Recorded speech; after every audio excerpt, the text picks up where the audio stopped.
Hello, everyone. It is another episode of Masks Off. So I'm Tia. And I'm Kim. And today we're going to talk about situations that may show up in your life that are happening on the outside and may cause triggers within us, or we may notice our reactions. And as you know, with our show Masks Off, it always is an invitation to go within and get curious about what masks might be showing up, what thoughts we're telling ourselves. But it's always an opportunity to grow and shift and change just a little bit more. So we're going to start off, as always, with our quote. This is from Frank Clark. "We find comfort among those who agree with us and growth among those who don't." So it ties in really beautifully, right? Because when we're talking with someone or having an experience with them and they're doing what we expect of them or they agree with us, it's really easy to be like, oh, they're amazing. Life is good, because we are not feeling any discomfort. And then the minute they do something that doesn't go with our expectations, or we get worried or concerned with their choices, or they disagree with us, it's like, wait, this doesn't feel so good anymore. What's going on? But just like the quote, it's an invitation to grow and dig in a little bit deeper and recognize, we've talked about it before, we can only control what's within us. We can't control what's going on the outside or in another, but it can be so hard. So hard. So Kim, you were sharing before we recorded that you're having some of this showing up in your life. Yes, I am. And not only, taking off our masks is an invitation to go inward and to heal and grow, but also our I am whole process. Yes. Is an invitation to go inward. Definitely. And heal and grow. And so when I am faced with situations that set me off, as I am right now, and I will share that in a moment, I am whole to help guide me and go inward and move me through what I'm feeling and what I'm struggling with. Right. So I think we even may have talked a little bit about this one situation in another podcast, but I'll just bring it up again. Yeah. And to illustrate that even using the I am whole process or going inward is never a one and done. You can be re-triggered by or reactivated by a situation over and over. Right. What I noticed though is that when I am activated by someone or a situation and I'm using the process, I find that I'm able to more quickly get to my part in it, take responsibility, and maybe there's a little less energy to it each time I go through it. So that's the positive, and that's the beauty of going inward. And I love how you brought that up. And for those of you who aren't familiar with our I am whole process, Kim and I developed this over all our conversations and all of our experience taking other courses and learning from other wisdom teachers. And we just kind of put together this I am whole 8-step process to help you deconstruct with a little more structure, clarity. Nothing's always a straight line, but sometimes we need a little bit of a system to help us when we're really stuck in our thoughts and our attachments to what's happening. But what I noticed for you when you were sharing, like you said, this is coming up and you're going through the process, you're going inward. And that reminder is so important for people, is we're not looking to sail through life without any challenges. Like, it's not check, that trigger's done, and that one's done. It kind of like it's a balloon, it deflates slowly. Yes. And it doesn't necessarily just pop and poof, gone. Exactly. So what have you noticed most? Because, this is a situation you brought up in a previous episode and you're having it show up often. Yes. But you're not attaching to it. Right. I mean, even the conversation we had today before we hit record, your energy around it was very different than the last time. So it shows, like you said, that energy has shifted and continues to shift. Not that it's not going to cause more worry or concern or whatever for you. And as we said, I noticed how you're so much more in the present moment now than you were before. Not that you're not going future past, right, back and forth, but you're able to reset and come back to what is the as is of right now. Not only am I doing that, but I'm also more in alignment with my own true knowing. Yes, that's the biggest part, right? That's the biggest part. That's the biggest prize of doing I am whole, because when you get to the last step of embodying, so when I start to embody it, I'm more in alignment with my truest self and my true knowing, so that I'm not pulled off center quite as far as I did when I first started going through the process with this situation. So that's why you notice my energy is a little bit different, because I'm more centered.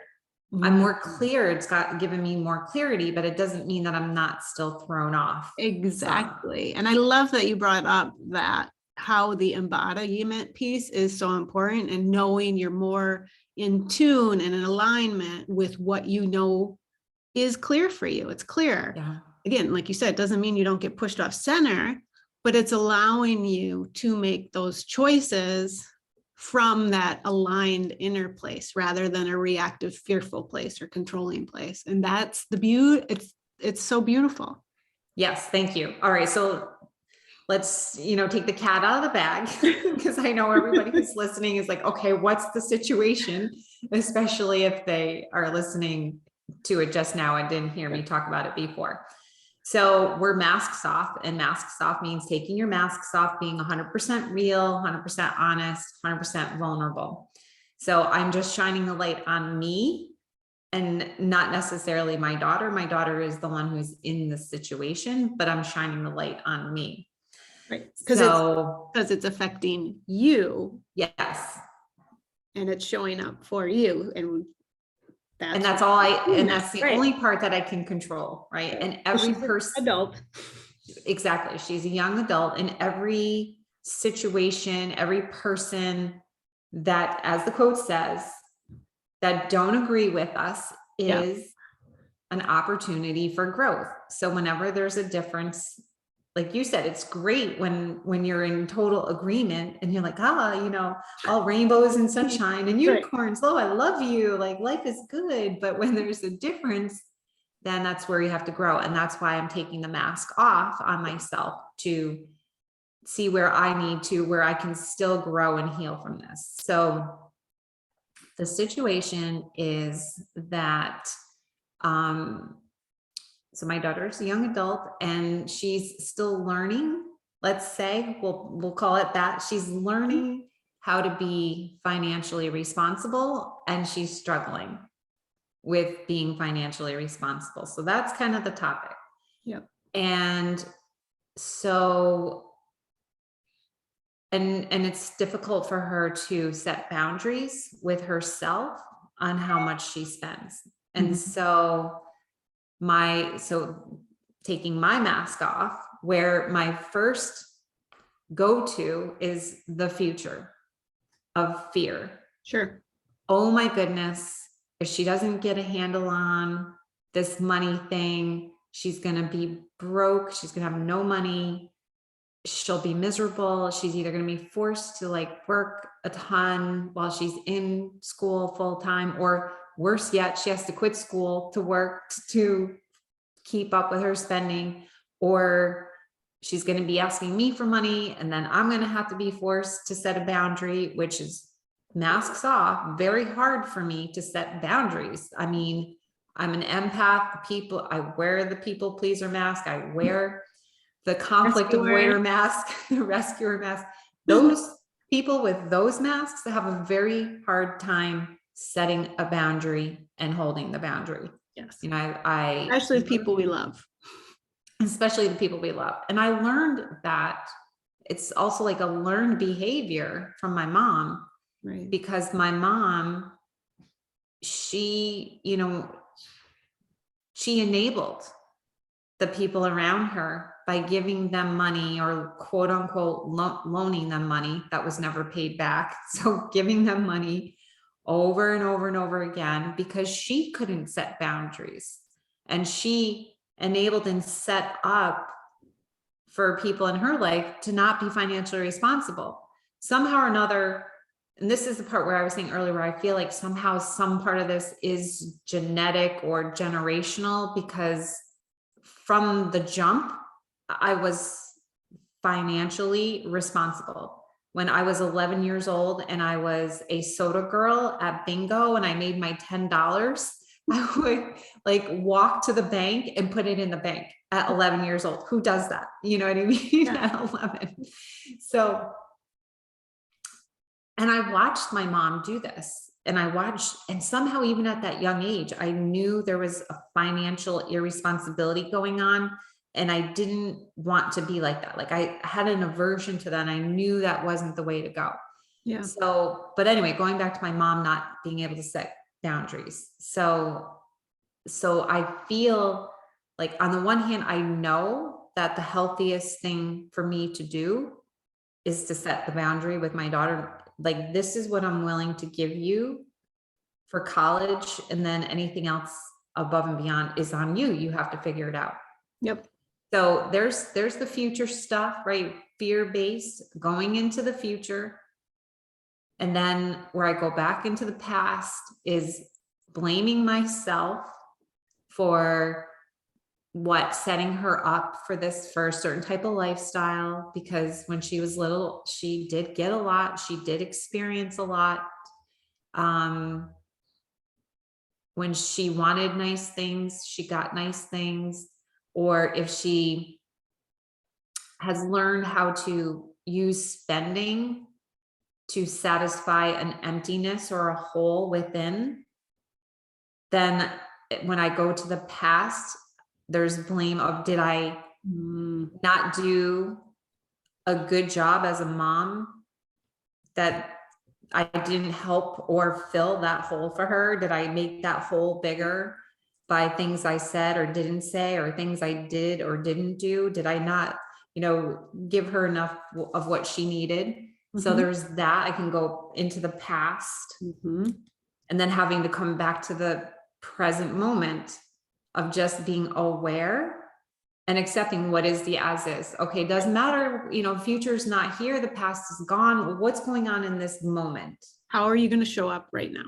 How do I show up right now? So that's where I have to be willing to take off the mask, 100% responsibility. What is my part in it right now? And what I just mentioned a few moments ago is boundaries, for sure. What boundaries do I need to put in place now? But even more so, it's like taking care of my internal landscape, my feelings, my emotions, so that that's not spilling out into my conversations with her. Right. So whatever is just my stuff, then like honoring, what am I feeling? Yes. What's going on in my body? Is there some trauma here around something that I need to feel or heal? What is it that I need in the moment to take care of my insides? Is my inner child screaming and rearing about this? And does she need something, some comforting, some reassurance, some self-love, self-acceptance? What does my inner child need so that she's not showing up in the decision-making with my daughter or in the conversations with my daughter, so that I can be as aligned as possible, so that I can show up and have compassion for myself and for my daughter, because it's hard. Yeah. And just acknowledging that is important too. Absolutely. The as-isness of this situation is hard. Right. For a number of reasons. The reality is living in a city is expensive. Number one, it is expensive. Right. Number two, she is where she is. She's accustomed to a lifestyle. She has set herself up, or I've set her up, or whatever the case is, doesn't matter. You've co-created it. Co-created. She is where she is. She Right. has this certain lifestyle that she's become accustomed to, or a way of spending that she's been accustomed to. Right. So, and change is hard. Change is hard. I know that from personal experience with food. I've struggled with food my whole life. I know that eating like a whole sleeve of cookies isn't healthy or good for me. Didn't mean that I didn't do it. You know what I mean? I still did. Right. And does she know that, you know, spending all this money is not good for her? Sure. But it doesn't mean it's easy to not do it. Right. Right. Because creating new habits, new different ways of doing things, making different choices does not happen overnight. Absolutely. It just absolutely doesn't, you know, and we so often people equate that to like what you were talking about, food or, you know, whatever. Like, I need to exercise and they don't, or whatever it is. But a lot of times people forget that learning money and changing money habits takes compassion for oneself, takes time, and there's going to be mistakes along the way. Yeah. You know, so how do you show up for yourself and for her as she navigates this, right? Because this is, even though she's a young adult, you're still her mother. And yes, the relationship evolves and changes as our kids get older, right? So you're not in it the way you would be if she were 15 years old, still living at home. So how can you still show up in that parent role, per se, for her as a guide and a mentor and helping so you don't overstep into control and fear, honoring you, honoring her, and then taking those next conscious steps, knowing she may not listen to you. She may not do what you think she should do. That's the magic question. That's the $1 million question. How do I do that? And so what has come up for you over this last however many weeks this has really been showing up more for you? You don't have full clarity yet, and that's okay, but what has become a little bit more clear for you? Because that's the process, right? It is the process. And I think it's just underscoring what I was saying about one, really going inward and taking care of my emotional upheaval first and foremost, so that I'm not dumping that and projecting my stuff onto her. Right. And then trying to be clear in my boundaries, or clear in what I'm willing to do. So I'm not in all or nothing. I'm in that gray area, Love that. you know, so that I have some balance in my decisions, and really just trying to stay in the day, taking it one day at a time, because at any given moment, you know, any one of us can change a habit, a pattern of behavior. So, I mean, clearly I certainly have seen it with her brother, you know, where he had his own set of things when he was around that age. And then seeing how it shifted so much. And there's so, you know, from that 18 to 25, 26-year-old range, I think there's a tremendous amount of growth and maturity that takes place. So I'm having that awareness gives more space, right, to let her have that room for that growth. It puts my expectations in check so that I'm not expecting her to be perfect. Knowing, so there's like some grace and compassion for her, that this is how it goes. This is normal and natural. There's a big growth frame here. Right. Oh, I love how you explain that so beautifully. And then recognizing when you're in that space versus the controlling, fearful, what-ifing expectation space, she or anyone's having a challenge with another, when we're in that space, the person feels that. So then it's well, why even bother? I'm going to screw up anyway. You already believe I'm going to screw up. So why should I even try? Versus, I believe in you. I know you can do this. I know it's hard. And what choices are you going to make that are going to support you? Because these are the choices I'm making for myself just to support me through this challenge. Because he knows it's challenging for you. Exactly. Which adds pressure, versus you can take ownership of how it's challenging you, and that it's not about her, it's about you. She can then take ownership for her part.